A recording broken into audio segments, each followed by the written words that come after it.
Turning around is whole lot of job. You turn around the company. You got to diagnose the problem of the company. You got to diagnose analysis of the problem before you then create the fixing of the problem. And then how did you come about the problem? That's a 5 years agenda. Diagnose review is continuous because you see so many things happening in the company. The company, different from what you get from the data bank, where you are really buying the company.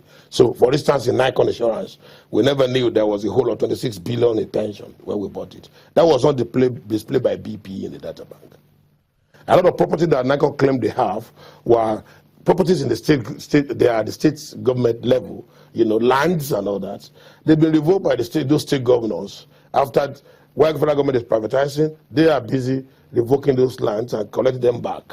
Now, in that situation, you have a mismatch between the balance sheets, during privatization processes, and then, of course, the balance sheet post-privatization. This disparity, you get warranty from government, but, of course, it's not something you can enforce directly against the government.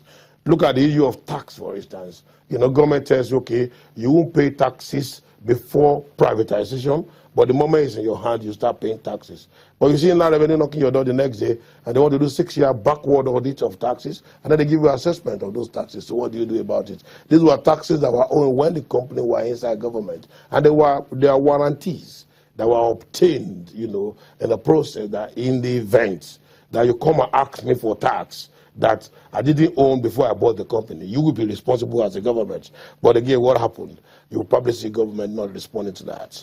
You also see issues like pensions, of staff. Okay, up to the day I'm taking over a corporation, I will be the one that brings over staff from that day onward.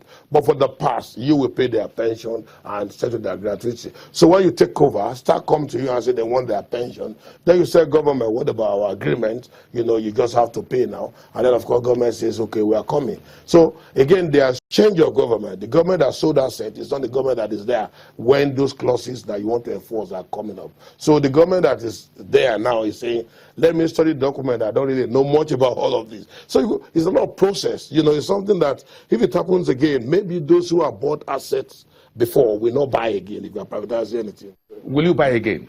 Well, I will not buy again.